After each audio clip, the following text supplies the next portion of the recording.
नमस्कार दोस्तों, मैं शिवम चतुर्वेदी स्वागत करता हूं आप सबका हिंद वॉइस चैनल में। देश की बात पे आज हम बात करेंगे बीजेपी के मैनिफेस्टो की, जो कि कल रिलीज हुआ है।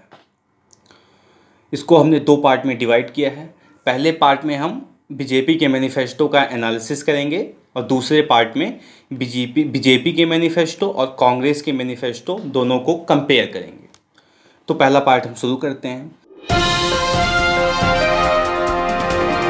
बीजेपी के मैनिफेस्टो में कुछ मूल बिंदु हैं जिस पर हमने डिस्कशन करने के सोचा है, जैसे कि बेरोजगारी, किसान, दलित, शिक्षा, नौकरी, mob lynchings, article 35A, article 370, transgenders, uniform civil code और राम मंदिर। ये कुछ मूल बिंदु हैं जिस पर हमने चर्चा करने के बारे में सोचा है। तो सबसे पहले हम बात करते हैं बेरोजगारी की।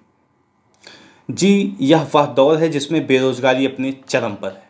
कहीं पर काम मिल जाने की चाह, मन को टटोलती उम्मीद का एक अनूठा स्वप्न, गलियों में निकलने, दोस्तों के बीच पुराने उल्लास के साथ मौज मस्ती करने की दबी इच्छा। जी हाँ, यह एक तहरीर है बेरोजगार व्यक्ति की, जो अपने देश के पटल पर बैठे हुक्मरानों तक पहुंचाई जाए। बेरोजगारी का स्तर इतना बढ़ गया है कि पिछले 45 साल में तत्कालीन स्थिति में बेरोजगारी अपने चरम पर है, सबसे ज़्यादा पिछले 45 साल में।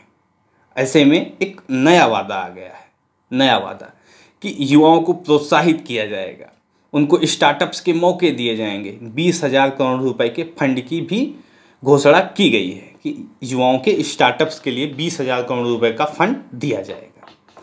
यह अब धरती पटल पर कितना कारगर साबित हो पाता है, यह देखने वाली बात है। हम लोग देखेंगे इसको। दूसरी बात करते हैं किसान की। किसानों की हालत दिन ब दिन खराब होती चली जा रही है। उनकी आत्महत्याओं का स्तर लगातार बढ़ता हुआ चला जा रहा है।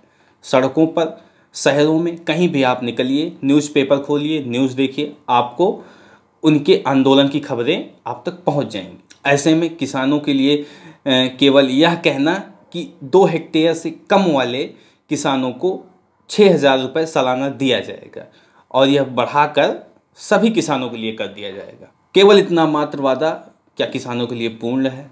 क्या किसानों की इसमें संतुष्टि हो जाएगी? क्या किसानों की पूर्ण जो समस्याएं हैं वो उनका समाधान हो जाएगा? ये भी देखने वाली बात है। आप कमेंट करके ये सारी बातें हमें बताएं। तीसरी बात करेंगे एजुकेशन की। प्राइमरी एजुकेशन में सरकार ने यह कहा है कि केंद्रीय विद्यालय एवं नवोदय विद्यालय के 200 और विद्यालय बनाए जाएंगे।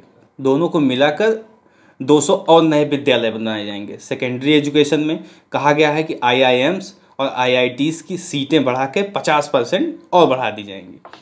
50% सीटें बढ़ जाएं, अच्छी बात है, होना चाहिए। अगर ऐसा हो जाता है तो सच में यह एक बहुत बड़ी कामयाबी होगी सरकार की, लेकिन ये हो जाए तब ना। तीसरी बात करेंगे और सबसे बड़ी बात करेंगे प्रदूषण की, जो कि देश की इस समय सबसे बड़ी समस्या हो गई है। हर साल 12 लाख लोग अपने जान से हाथ धो डालते हैं प्रदूषण की वजह से, और इस सरकार ने अपने मैनिफेस्टो में प्रदूषण नाम का कहीं जिक्र ही करने की आवश्यकता नहीं समझी। क्या उनको लगता है कि ऐसी कोई समस्या है ही नहीं, या फिर उनको कोई प्रॉब्लम ही नहीं है प्रदूषण से? हो सकता है, जैसे सरकार के लिए बेरोजगारी जैसी कोई चीज़ नहीं है। उनको बेरोजगारी दिखता ही नहीं, ना तो दिखती है ना तो कभी दिखी थी। हमेशा कहते हैं रोजगार पूर्ण है। तो इसी तरह क्या उनको प्रदूषण भी नहीं दिख रहा है? इसकी भी बात की जानी चाहिए। आपकी क्या राय है कमेंट बॉक्स में बताएं। अगली बात करेंगे mob lynchings and hate crimes. Mob lynchings का भी स्तर काफ़ी बढ़ गया है।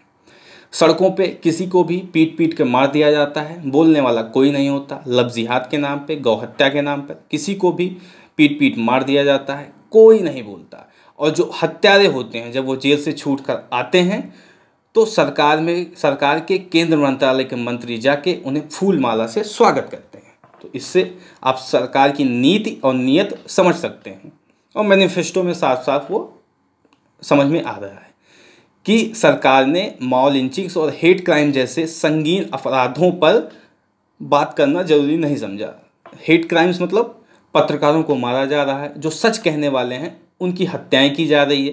कितने पत्रकारों को इस्तीफा देने के लिए मजबूर कर दिया गया।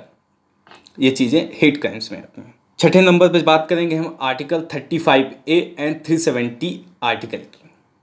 आर्टिकल 335A और 370 को कश्मीर से हटाने की बात की गई है। तो ये होता है ये नहीं होता ये तो आने वाला वक्त बताएगा। पर एक बात जरूर है कि आर्टिकल 35A और 370 को हटाने की बात करेंगे और PDP के साथ जाके वहाँ सरकार भी बनाएंगे। तो यह एक दोगली राजनीति है जिससे आप बचिए। ह्यूमन रिजर्वेशन की बात की गई है, कहीं कहा गया है कि 33% महिला को आरक्षित कर दिया जाएगा। अच्छी बात है, हो जाए तो बढ़िया है, होना चाहिए। ट्रांसजेंडर्स की बात की गई है। ट्रांसजेंडर्स पे बात करने के लिए इनके पास ज़्यादा कुछ था नहीं, इसलिए बस इतना कहा गया है कि उन्हें मूल समाज से जोड़ा जाएगा, प्रोत्साहित किया जाएगा उनको। ठीक है, करें, अगर ऐसा कर पाने में सक्षम हो तो अगर ऐसा कर पाते हैं तो अच्छी बात है। यूनिफॉर्म सिविल कोड की बात की गई है। यूनिफॉर्म सिविल कोड पिछले 4 सालों से लगाने पे लगातार प्रयासरत हैं, पर पिछले 4 साल पे यूनिफॉर्म सिविल कोड लागू नहीं हो पाया। तो क्या आने वाले 5 सालों में यूनिफॉर्म सिविल कोड लागू हो जाएगा? सोचने वाली बात है, सोचिए आप, बताइए कमेंट बॉक्स में है। और जो अंतिम बात है, अंतिम 2 बातें हैं, राम मंदिर और नमामि गंगे। राम मंदिर पर जब ये बीजेपी जनसंघ थी तब से बात करती चली आ रही है। उसका स्टैंड बिल्कुल क्लियर कि मंदिर वहीं बनाएंगे, कसम राम की खाते हैं, मंदिर वहीं बनाएंगे। लेकिन आज तक मंदिर बना नहीं। मैनिफेस्टो में यह लिखा गया है कि राम मंदिर को संवैधानिक तौर से बनाया जाएगा। अब हमारे ये बात बिल्कुल समझ में आई नहीं कि जब राम मंदिर को संवैधानिक तौर से बनाना ही है तो आप इसे अपने मैनिफेस्टो में क्यों लिख रहे हैं? क्योंकि अगर संवैधानिक तौर से राम मंदिर बनना है तो वह संवैधानिक तौर से राम मंदिर बन जाएगा। फिर प्रॉब्लम क्या है? आप इसको मैनिफेस्टो में क्यों लिख रहे हैं? अगर आपको संवैधानिक तौर से राम मंदिर नहीं बनाना है तो बनाइए, फिर रोक कौन रहा है? नमामि गंगे की बात की गई है। पिछले बार भी बड़े बड़े वादे किए गए थे कि सत्ता में आते हैं हम गंगा को यूं साफ कर देंगे, बिल्कुल साएं उस पर नावें चलना शुरू हो जाएंगी। आने वाले 5 साल में गंगा साफ हो जाएंगी, कितनी साफ होंगी वो तो वक्त ही बताएगा। तो ये थी मेरी रिपोर्ट एक बीजेपी के मैनिफेस्टो पे, जिसका हमने अभी एनालिसिस किया। आपकी राय क्या है इस मैनिफेस्टो के देखने के बाद?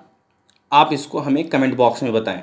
साथ ही साथ हमने हिंदी और इंग्लिश दोनों मैनिफेस्टो को लिंक के डिस्क्रिप्शन में हमने डाल दिया है, उसको आप डाउनलोड करें और ज़रूर पढ़ें ताकि आप देख सकें कि कैसे रिपोर्ट कार्ड देने वाली सरकार अब एक नया वादा थोप रही है हम लोगों पर। एक नए वादे किए जा रहे हैं।